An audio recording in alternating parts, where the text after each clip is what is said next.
Hello children, welcome back to my channel. Do you know who helped India get freedom?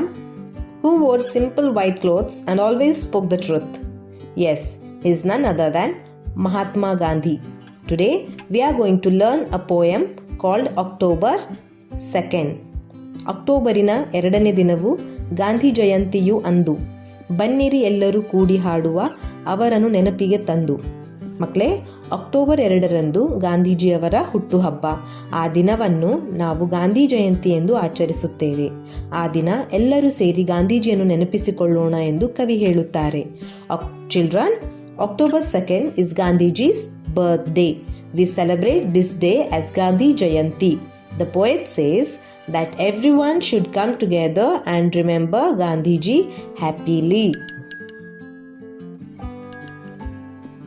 ಸಣಕಲು ದೇಹದ ಗಾಂಧೀಜಿಗೆ ಸತ್ಯ ಅಹಿಂಸೆಯ ಆಧಾರ, ಇವುಗಳ ಎದುರು ನಡೆಯದಾಯಿತು ಆಂಗ್ಲರ ಆಳಿಕೆ ದರಬಾರ. Gandhiji always spoke the truth. He never hurt anyone. He treated everyone with love and kindness. ಗಾಂಧೀಜಿಯವರು ಯಾವಾಗಲೂ ಸತ್ಯ ಮಾತನಾಡುತ್ತಿದ್ದರು. ಅವರು ಯಾರಿಗೂ ಕೇಡು ಮಾಡುತ್ತಿರಲಿಲ್ಲ. ಎಲ್ಲರನ್ನೂ ಪ್ರೀತಿಯಿಂದ ನೋಡುತ್ತಿದ್ದರು. ಅನೀತಿ ದಾರಿ ತುಳಿಯಲೇ ಇಲ್ಲ, ನುಡಿಯಲೇ ಇಲ್ಲ ಹುಸಿಯನ್ನು. ಪ್ರಾಣ ಹೋದರೂ ಲೆಕ್ಕಿಸಲಿಲ್ಲ, ಬಾಗಲೇ ಇಲ್ಲ ತಲೆಯನ್ನು.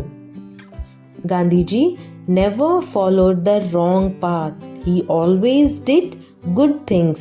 He used his life to help the people of the country. ಮಕ್ಕಳೇ, ಗಾಂಧೀಜಿಯವರು ಯಾವತ್ತೂ ತಪ್ಪು ದಾರಿ ನಡೆಯಲೇ ಇಲ್ಲ. ಅವರು ಒಳ್ಳೆಯ ಕೆಲಸಗಳನ್ನೇ ಮಾಡುತ್ತಿದ್ದರು. ದೇಶದ ಜನರಿಗೆ ಸಹಾಯ ಮಾಡಲು ತಮ್ಮ ಜೀವನವನ್ನು ಬಳಸಿದರು. ಶ್ರಮದ ಪಾಠವ ದೇಶಕ್ಕೆ ಕಲಿಸಿ ಒಳ್ಳೆಯ ದಾರಿ ತೋರಿದರು. ಉಚ್ಚ ನೀಚ ಭಾವವ ಅಳಿಸಿ ಮಧುರ ಪ್ರೀತಿಯ ಬೀರಿದರು. ಗಾಂಧೀಜಿಯವರು ಶ್ರಮದ ಮಹತ್ವವನ್ನು ಕಲಿಸಿದರು. ಎಲ್ಲರೂ ಸಮಾನರು ಎಂದು ಹೇಳಿದರು ಮತ್ತು ಎಲ್ಲರೊಂದಿಗೂ ಪ್ರೀತಿಯಿಂದ ಇರಬೇಕು ಎಂದು ತಿಳಿಸಿದರು.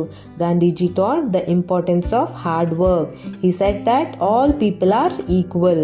He taught us to live with love and kindness.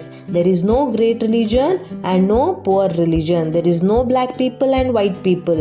There is no rich people and there is no poor people. All are human beings and all are equal. Who said this, children? Gandhiji. ಈ ಪದ್ಯ ನಮಗೆ ಒಳ್ಳೆಯ ಗುಣಗಳನ್ನು ಕಲಿಸುತ್ತದೆ ಮತ್ತು ನಾವು ಸತ್ಯ ಮಾತನಾಡಬೇಕು ಹಾಗೂ ಇತರರಿಗೆ ಸಹಾಯ ಮಾಡಬೇಕು, ಎಲ್ಲರನ್ನು ಗೌರವಿಸಬೇಕು ಅಂತ ಕಲಿಸುತ್ತದೆ.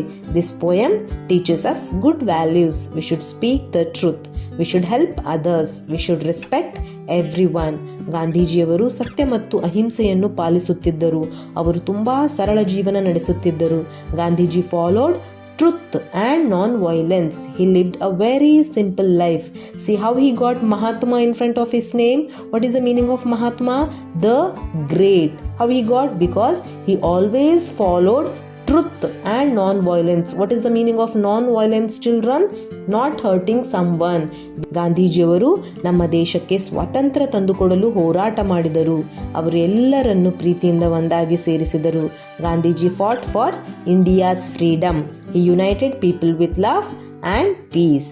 Children, through this poem we learned the importance of truth, non-violence and love. If you like this video, please like, share and subscribe to my channel and see you in next video. Bye bye.